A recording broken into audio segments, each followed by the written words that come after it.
जो एसआईआर के बारे में हमारी पीढ़ी में 6 साल नौकरी करे पुलिस डिपार्टमेंट में थे, अभी लॉयर बन के आम आदमी पार्टी से 2023 को 13% के अंदर एमएलए कैंडिडेट भी थे। तो अचानक मक्का मस्जिद में मुलाकात हुई हमारी। उन्होंने बोले अध्यक्ष नाम ಸ್ವಲ್ಪ ಎಸ್ಐಆರ್ ಬಗ್ಗೆ ನಿಮ್ಮ ಸಮಾಜ ಎಲ್ಲ ಹಿರಿಯರಿಗೆ सब हमको मैसेज देती करके रिक्वेस्ट करते हैं। मैं बोले आज हजरत मौलाना साकिब साहब आए हैं, हमारा हफ्ता इज्तिमा भी है, आपका वेलकम करते हैं। आप केरला जा रहे थे, हमारी वजह से 11 बजे रेलवे में रात में रुको, ये तुम्हारा काम करके जाने को वादा करे थे। तो इस मौके पर मैं तमाम साथियों की तरफ से शुक्रिया अदा करता हूँ। हमारे अनबड़ी जोन वाले, बुझा जोन वाले और हमारे शहर के जितने भी हल्के के मस्जिद वाले हैं उन्हें मशवरा करके हजरत मौलाना अब्दुल वाल साहब हैं, मौलाना दाऊद साहब हैं, मौलाना महबूब साहब हैं, हमारे मरकज के इमाम मौलाना अब्दुल मुनाफ हैं, मक्का मस्जिद के इमाम मौलाना रियाज साहब हैं, मदीना मस्जिद के इमाम मौलाना अब्दुल्ला हैं।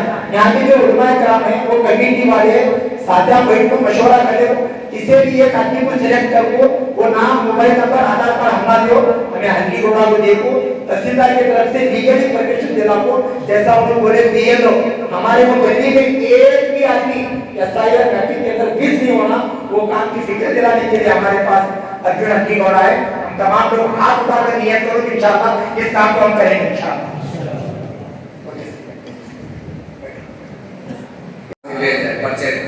ಅಧ್ಯಕ್ಷರ ದೇಶದೊಳಗೆ ದೊಡ್ಡ ಸಮಸ್ಯೆ ಬಂದದ, ಎಸ್ಐಆರ್ ಅನ್ನುವಂಥ ಗಂಡಾಂತರ ಬಂದದ. ಇದರಿಂದ ನಮ್ಮ ದೇಶದಲ್ಲಿ ಹುಟ್ಟಿದಂಥ ಯಾವ ವ್ಯಕ್ತಿಯೂ ಕೂಡ ಇದಕ್ಕೆ ಅನ್ಯಾಯಕ್ಕೆ ಒಳಗಾಗಬಾರ್ದು. ಅದೇ ದಯವಿಟ್ಟು ನನಗೊಂದಿಷ್ಟು ಅವಕಾಶ ಮಾಡಿಕೊಡ್ರಿ, ನಾನು ಎಲ್ಲರ ಜೊತೆ ಮಾತಾಡಬೇಕಾಗಿತ್ತು ಅಂತ ಹೇಳಿದೆ. ಅವರು ಅವಕಾಶ ಕೊಟ್ಟದಕ್ಕಾಗಿ ಧನ್ಯವಾದಗಳು. ಆದ್ಮೇಲೆ ಭಾರತ ದೇಶ ಸ್ವತಂತ್ರ ಸಿಗಬೇಕಾದ್ರೆ 100 ವರ್ಷ ಹೋರಾಟದ ಫಲವಾಗಿ ಎಲ್ಲ ಜಾತಿ ಧರ್ಮದವರು ಜೀವ ಕೊಟ್ಟು ತಮ್ಮ ಪ್ರಾಣ ಕಳ್ಕೊಂಡಿದ್ದರ ಪರಿಣಾಮವಾಗಿ ನಾವು ಇವತ್ತು ಸ್ವತಂತ್ರವಾಗಿದ್ದೀವಿ. ಡಾಕ್ಟರ್ ಬಿ ಆರ್ ಅಂಬೇಡ್ಕರ್ ಅವರು ದೇಶದ ವ್ಯವಸ್ಥೆಯನ್ನ ಎಲ್ಲರಿಗೂ ಕೂಡ ಈಕ್ವಲ್ ಆಗಿತ್ತು, ಯಾವ ಧರ್ಮಕ್ಕೂ ಮೇಲು ಕೀಳು ಅನ್ನೋದಿಲ್ಲ, ದೇಶದಲ್ಲಿ ಹುಟ್ಟುವಂತ ಎಲ್ಲ ವ್ಯಕ್ತಿ ಈಕ್ವಲ್ ಆಗಿ ಅವಕಾಶ ಸೌಲಭ್ಯಗಳನ್ನು ಕೊಟ್ಟರು. ಬಟ್ ಭಾರತ ಸಂವಿಧಾನದ ಅನುಚ್ಛೇದ 324 ಒಂದು ಅವಕಾಶ ಇದೆ.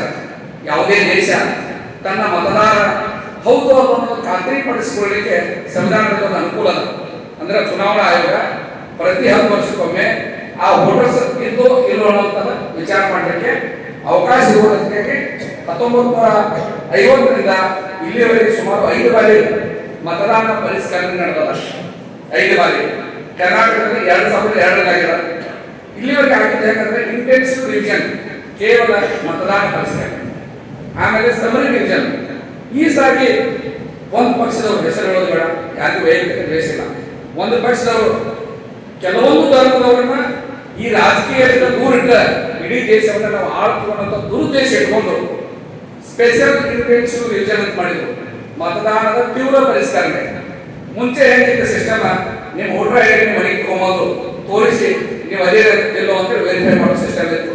ಈಗ ಬಾರ್ ನಂಬರ್ ಸಿಸ್ಟಮ್ ನಿಮ್ಮ ಮನೆಗೆ ಕೊಡ್ತಾರ.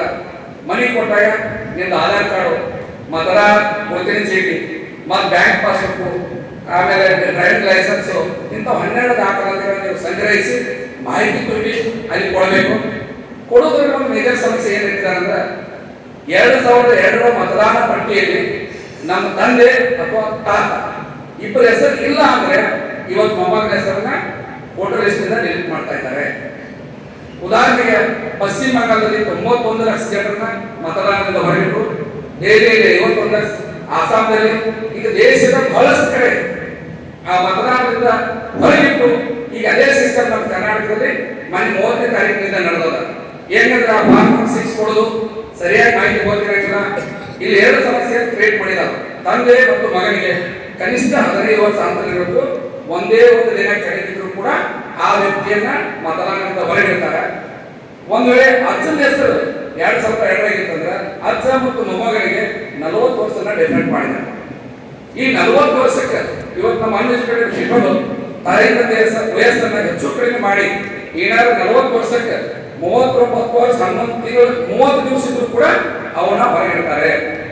ಈಗ ನಾ ಹೇಳೋ ಉದ್ದೇಶ ಏನಂತಂದ್ರೆ ಇದಕ್ಕೆ ನನ್ನ ಕೈಯಿಂದ ಏನು ಸಹಾಯ ಮಾಡ್ಲಿಕ್ಕೆ ಸಾಧ್ಯ ಇದೆ ಅಂದ್ರೆ, ನಾನು ಆಮ್ ಆದ್ಮಿ ಪಾರ್ಟಿಯಲ್ಲಿ 15 ಜಿಲ್ಲೆ ಉಸ್ತುವಾರಿ ಇದ್ದೀನಿ. ಈಗಾಗಲೇ ಕಾಂಗ್ರೆಸ್ ಪಕ್ಷದವರು, ಬಿಜೆಪಿ ಪಕ್ಷದವರು ಒಂದು ಬೂತಿಗೆ ಒಬ್ಬರಿಗೆ ಬೂತ್ ಲೆವೆಲ್ ಏಜೆಂಟ್ ಅಂತ ನೇಮಿಸ್ತಾ ಇದ್ದಾರೆ. ನಿಮಗೆ ಅನುಕೂಲ ಇದ್ದವರು ಯಾವುದೇ ಪಕ್ಷದಲ್ಲಾಗಲಿ ದಯವಿಟ್ಟು ಒಂದು ಬೂತಿಗೆ ಯಾರಾದರೂ ಒಬ್ಬರು ಒಂದು ಮಾಡಿ ಪ್ರತಿಯೊಬ್ಬರು ಒಬ್ಬರು ಬೇರೆ ಅಂತ ನಿಲ್ಲಿಸ್ಕೊಳ್ಳಿ. ಒಂದು ವೇಳೆ ಯಾವ ಬೂತಿನಲ್ಲಿ ನೀವು ಇಂಟ್ರೆಸ್ಟೆಡ್ ಅದರಿ ಇಲ್ಲ ನಾನು ಬೇರೆ ಹಾಕ್ತೀನಿ ಅಂತೇಳಿ ಆ ಕೊಡುವ ಅಧಿಕಾರ ನನಗಿದೆ. ನೀವು ಬರೀ ಒಂದು ಫಾರ್ಮ್ ಕೊಡ್ತೀನಿ, ಅದರಲ್ಲಿ 3 ಸಹಿ ಮಾಡಿ ಒಂದು ಫೋಟೋ, ಆಧಾರ್ ಕಾರ್ಡ್, ಒಂದು ಎಲೆಕ್ಷನ್ ಐಡಿ ನೀವು ಬರೆದು ಕೊಟ್ಟರೆ ಆ ಬೂತಿಗೆ ತಹಸೀಲ್ದಾರ್ ಕಡೆಯಿಂದ ಅಧಿಕೃತವಾಗಿ ಒಂದು ಐಡೆಂಟಿ ಕಾರ್ಡ್ ಕೊಡಿಸ್ತೀನಿ. ಒಂದು ವಿಶೇಷ ಏನಂತಂದ್ರೆ ಬೂತ್ ಲೆವೆಲ್ ಆಫೀಸರ್ಸು ಸರ್ಕಾರದಿಂದ ಒಬ್ಬರು ಟೀಚರು ಅಥವಾ ಆಶಾ ಕಾರ್ಯಕರ್ತರು ಅಥವಾ ಸರ್ಕಾರಿ ನೌಕರಸ್ಥರು ನೇಮಕ ಆಗಿರ್ತಾರೆ. ಈ BLAಗಳನ್ನು ಕೇಳಾರ್ದ ಆ ವಾರ್ಡಿನಲ್ಲಿ ಒಬ್ಬರ ಹೆಸರನ್ನು ತೆಗೆಯುವ ಅಧಿಕಾರ ಇಲ್ಲ. BLA ನಿಲ್ಲಿಸುವ ಉದ್ದೇಶ ಏನಂತಂದ್ರೆ ಈಗ ಕೆಲವು ಹೆಸರು ಮಿಸ್ ಮ್ಯಾಚ್ ಆಗೈತಿ, ಅವ್ರನ್ನೆಲ್ಲ ಹಾರಿಸ್ಬಿಟ್ಟ. ನಾವೇನು ಕೇಳ್ತಾ ಇದ್ದೀವಿ, ಹೆಸರು ಮಿಸ್ ಮ್ಯಾಚ್ ಆಗೈತೆ ಅಂದ್ರು ಅವ್ರು ಏನಾದ್ರು ಮಿಸ್ಟೇಕ್ ಇರ್ಬೋದು, ಸ್ಪೆಲ್ಲಿಂಗ್ ಮಿಸ್ಟೇಕು. ನಮ್ಮ ದೇಶದ ದೊಡ್ಡ ಸಮಸ್ಯೆ ಅಂದ್ರೆ ಹೆಣ್ಮಕ್ಳು ಮದುವೆ ಆಗಿ ಗಂಡನ ಮನೆಗೆ ಹೋದ್ಮೇಲೆ ಗಂಡನ ಮನೆ ಅಡ್ರೆಸ್ ಆಗಿರ್ತದ, ಅಲ್ಲೇ ತಾಯಿ ತಂದೆ ಮ್ಯಾಚ್ ಮಾಡಕ್ಕೆ ತೊಂದರೆ ಆಗುತ್ತೆ. ಇದರ ಬಗ್ಗೆ ನಮ್ದು ತಂಡನ ಅದ ರಾಜ್ಯದಲ್ಲಿ. ಎಲ್ಲರೂ ನೀವು ಒಂದು 100 ಜನ ಕೊಡ್ತೀರಿ ಅಂದ್ರೆ 10 ಜನ ನಾವು ಬಂದು ಮುಂಜಾನೆ ಸಂಜೆವರೆಗೆ ಟ್ರೈನಿಂಗ್ ಕೊಡ್ತೀವಿ. ನೀವು ದಾಖಲಾತಿ ಏನು ಇಟ್ಕೊಳ್ಬೇಕು, ಯಾವ ರೀತಿ ಅವ್ರ ದಾಖಲಾತಿ ಬರೆದು ಕೊಡ್ಬೇಕು, ಅದು ಟೈಮ್ ಈಗ ಹೋಗ್ತಾ ಇದೆ. ದಯವಿಟ್ಟು ಯಾರ್ಯಾರು ಇಂಟ್ರೆಸ್ಟ್ ಅಂತಂದ್ರೆ ಬೇರೆ ಆಗಲಿಕ್ಕೆ ನಾನು ಬೇರೆ ಮಾಡಲಿಕ್ಕೆ ರೆಡಿ ಇದ್ದೀನಿ. ಯಾಕಂದ್ರೆ ಇವತ್ತಿನ ವ್ಯವಸ್ಥೆ ಒಳಗೆ ದೇಶವನ್ನು ಹಾಳಾಗ್ತಾ ಇರೋದು ರಾಜಕಾರಣಿಗಳಿಂದ. ಯಾವ ಸಾಮಾನ್ಯ ಜನರಿಗೂ ಜಾತಿ, ಧರ್ಮ, ಪಕ್ಷ, ಪಂಗಡ ಬೇಕಾಗಿಲ್ಲ, ಬದುಕೋದು ಬೇಕಾಗಿಲ್ಲ. ಮುಂಜಾನೆ ಸಂಜೆವರೆಗೆ ದುಡಿದು ನಾವು ನಮ್ಮ ಹೆಂಡತಿ ಮಕ್ಕಳು ನೋಡ್ಕೊಳ್ಬೇಕಾಗಿದೆ. ಈ ವ್ಯವಸ್ಥೆಯ ಗುಂಡಿನಲ್ಲಿ ನಾವು ಇರುವಾಗ ರಾಜಕಾರಣಿಗಳು ವೈಯಕ್ತಿಕ ದ್ವೇಷಕ್ಕಾಗಿ ಒಂದು ಸಮಾಜವನ್ನ, ಒಂದು ಧರ್ಮವನ್ನ, ಮತದಾನ ಕಳ್ಕೊಂಡ್ರೆ ಮುಂದಿನ ಬರುವಂತ ದಿನಮಾನಗಳಲ್ಲಿ ನಿಮ್ದ ರೇಷನ್ ಪಡಿತರ ವ್ಯವಸ್ಥೆ ಯಾವಾಗ ಕ್ಯಾನ್ಸಲ್ ಮಾಡ್ತಾರ, ಆಧಾರ್ ಕಾರ್ಡ್ ಕ್ಯಾನ್ಸಲ್ ಮಾಡ್ತಾರ. ನೀವು ಭಾರತದವರ ಅಲ್ಲ, ಯಾವುದೋ ದೇಶದವರು ಮುಸುಳ್ಕೋರು ಅಂತ ಒಂದು ಪಟ್ಟವನ್ನು ಕಟ್ಟಾಕಿದ್ದಾರೆ. ಈ ಸಮಸ್ಯೆ ನನ್ನ ವೈಯಕ್ತಿಕ ಒಂದು ಸ್ವಾಭಿಮಾನ ಏನಂತಂದ್ರೆ ನಮ್ಮ ದೇಶದಲ್ಲಿ ಹುಟ್ಟಿದಂತ ಯಾವುದೇ ಒಬ್ಬ ಸಿಂಗಲ್ ಪ್ರಜೆ ಕೂಡ ಅದರಿಂದ ಉಳಿಬಾರ್ದು ಅನ್ನೋ ಆಸೆ ಸಂಬಂಧ ನಾ ಇವತ್ತು ಮುಂದೆ ಬಂದೀನಿ. ಯಾಕಂದ್ರೆ ಒಂದು ಸಮಾಜ ಕಾರ್ಯಕ್ರಮದಲ್ಲಿ ಆಕ್ಚುಲಿ ನಾವು ಎಲ್ಲೂ ಎಂಟ್ರಿ ಆಗೋದಿಲ್ಲ. ಅದಕ್ಕೆ ದಯವಿಟ್ಟು ಯಾರು ಬೇರೆ ಆಗಲಿಕ್ಕೆ ರೆಡಿ ಇದ್ದೀವಿ, ದಯವಿಟ್ಟು ಹೆಸರು ಕೊಡ್ರಿ, ಫಾರ್ಮ್ ಕೊಡ್ತೀನಿ, ಸಹಿ ಮಾಡಿಕೊಡ್ರಿ. ಆ ವಾರ್ಡಿಗೆ ನಾ ಅಧಿಕೃತವಾಗಿ ತಹಸೀಲ್ದಾರ್ ಕಡೆ ಒಂದು ಐಡೆಂಟಿ ಕಾರ್ಡ್ ಕೊಡಿಸ್ತೀನಿ. ನಿಮ್ಮನ್ನು ಮಿಸ್ ಆಗಿ ಅವ್ರು ಕೊಡೋದಿಲ್ಲ. ಯಾಕಂತಂದ್ರೆ ಇದೇ 30ರವರೆಗೆ ಫಾರ್ಮ್ ನಂಬರ್ 6 ಪ್ರೊಸೆಸ್ ಮುಗಿತದ, ಅಂದ್ರೆ SIR ಸರ್ವೆ ಮುಗಿತದ. ಈಗಾಗಲೇ ಆನ್ಲೈನ್ ಸರ್ವೆದಲ್ಲಿ ಕರ್ನಾಟಕದಲ್ಲಿ 5,75,75,00,000 ವೋಟರ್ಸ್ನಲ್ಲಿ ಕೇವಲ 2.5 ಕೋಟಿ ಜನ ಮಾತ್ರ ಮ್ಯಾಪಿಂಗ್ ಆಗ್ಯಾರ. 2,25,00,000 ಜನ ಮತದಾನದಿಂದ ಹೊರಗಿದ್ದಾರೆ. ಈ 30 ದಿನದೊಳಗೆ ಎಷ್ಟು ಪರ್ಸೆಂಟೇಜ್ ಆಗುತ್ತೋ, ಎಷ್ಟು ಉಳಿತದೋ ಅನ್ನೋದನ್ನ ಯಾರು ಬೇರೆ ಇರ್ತಾರೆ ನಿಮ್ಮ ಗಮನಕ್ಕೆ ತಂದು ಅವ್ರು ಕಡಿಮೆ ಮಾಡಬೇಕು. ಅಥವಾ ನಿಮ್ಮ ಓಣಿ ಒಳಗೆ, ನಿಮ್ಮ ವಾರ್ಡ್ ಒಳಗೆ ಯಾವ್ದಾದ್ರು ಉಳಿದಿದ್ದನ್ನು ಪ್ರಶ್ನೆ ಮಾಡಿ, ಇವು ನಮ್ಮ ಇಂಡಿಯಾದವ, ನಮ್ಮ ಓಣ್ಯಾವ, ನೀವು ಬೇಕಾದ್ರೆ ಇವರು ಅಜ್ಜನ ವಿಚಾರ ಮಾಡಿ, ಇವರು ಅಂತವ್ರು ವಿಚಾರ ಮಾಡಿ ಅಂತ ನೀವು ಕ್ವಶನ್ ಮಾಡಿ ಅವ್ರು ಉಳಿಸ್ಕೊಳ್ಳಿಕ್ಕೆ ಒಂದು ಅವಕಾಶ ಇರ್ತದ. ದಯವಿಟ್ಟು ಈ ಅವಕಾಶವನ್ನು ಮಿಸ್ ಮಾಡ್ಕೊಳ್ಬೇಡ್ರಿ. ಯಾಕಂದ್ರೆ ವ್ಯವಸ್ಥೆ ಅನ್ನೋದು ರಾಜಕಾರಣದ ಸ್ವಾರ್ಥಕ್ಕೆ ಯಾರನ್ನೂ ಬಲಿ ಕೊಡಬೇಕಾದ್ರೆ ಆ ಬಲಿ ನಾವು ಅದು ಮಾಡೋ ಉದ್ದೇಶ ತಗೊಂಡು ಬಂದೀನಿ.